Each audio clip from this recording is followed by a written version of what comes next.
sex and travel. It's like a list of things I did.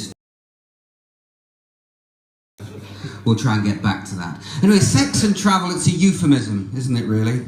And I don't like euphemisms. Foreign words. Euphemism, that's kind of Greek, isn't it?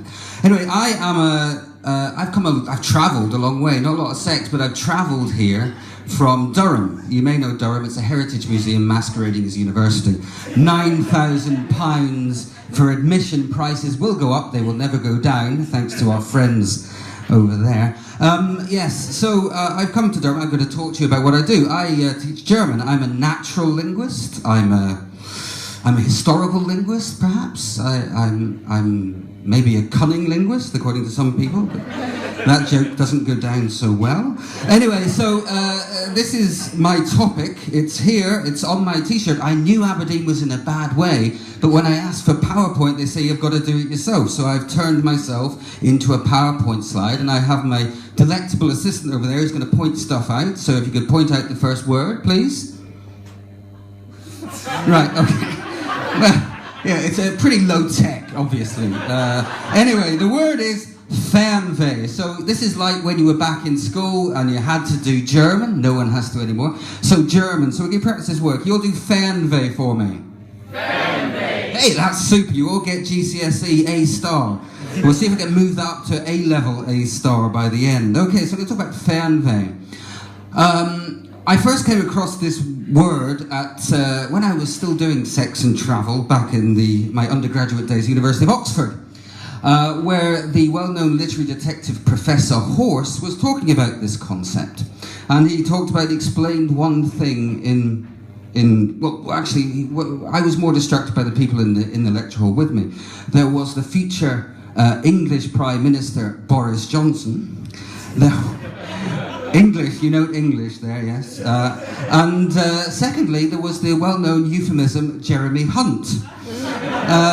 Michael Gove wasn't there because he was still busy sort of being bullied at school, apparently. Aberdeen in-joke.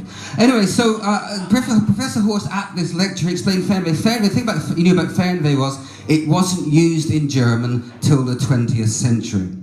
Now that's a very 20th century claim when he made it, but okay, it was the 20th century when he made it, but we live in the 21st century, we've got big data now. So I took my word, what's my word?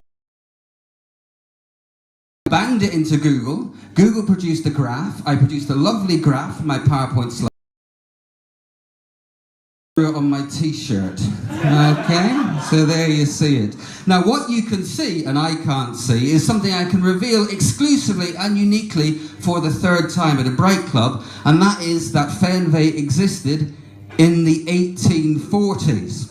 So fuck you, Professor Horse, and I'll have your title, please. Anyway, so I'm a natural linguist, I'm a historical linguist. I'm not a quantitative linguist.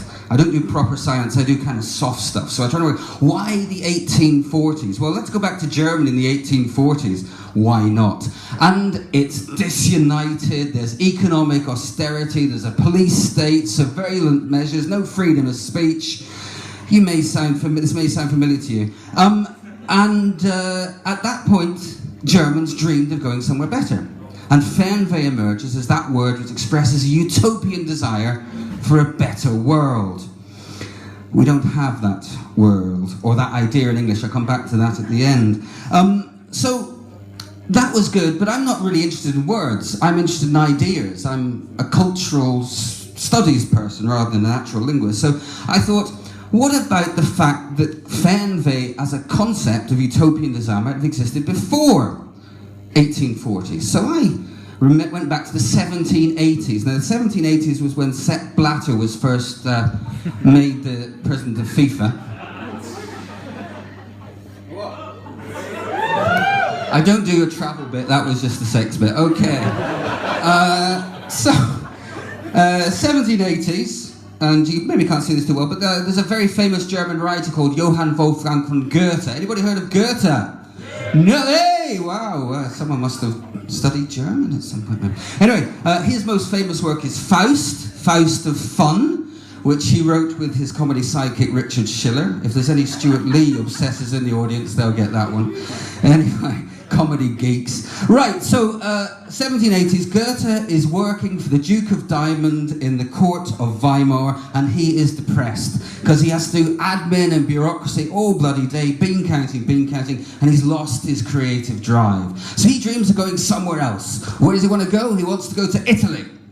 Italy, because apparently, according to Professor Horse says, yes, Roman ruins the classical tradition. No, Goethe went for the reasons I mentioned at the start. Sun, sea, sand, and the rejuvenation of his creative juices.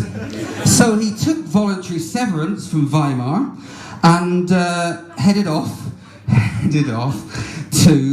to Italy. I had a great time. So much so that he posted this selfie of himself, analog selfie, a bit like my analog PowerPoint. You maybe see him here. Thank you, assistant.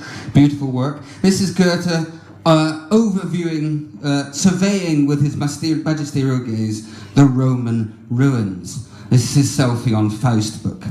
So, the slow burner. The slow burner. Anyway, so Goethe then rejuvenated his creative juices, had lots of sex in Rome, wrote poetry, great, came back, determined German culture for the next 180 years until John Cleese made the Germans episode of Fawlty Towers, and that's all we can think about now in relationship to German culture. But I'm not going to mention that anymore. I'm not going to mention that episode. I'm going to come back to the English again. I know most of you are probably Scottish, and although you can't hear it, I used to live in Aberdeen, and I'm nostalgic at times for the grey granite. Yeah, anyway, so I live in a nice place now, so I'm quite happy. But I have to live with the English. Yes, Simon was telling you about before, and I don't really like the English. I'm Irish like he was. Can't remember. Anyway, so the English don't have a word for utopian desire. They don't have desires, they don't have dreams, they just want to make money. They're very depressing. Now, what the English don't have is a concept of fernweh. What's the word? Fernweh. Good, okay, so fernweh is going to win out over the French word which determines the English. There's a French word in English that expresses the idea not for a utopian future, but for a home, a nostalgic dream of a pure English home with warm nuns and deep beer and cricket and all those things. Village greens. This idea, this word, this nostalgic home is a French word. It's la farage. Okay? We need to get rid of la farage and enter the world of fernweh. So I'll leave you with one last time. Can you say it for me? Fernweh. Thank you very much.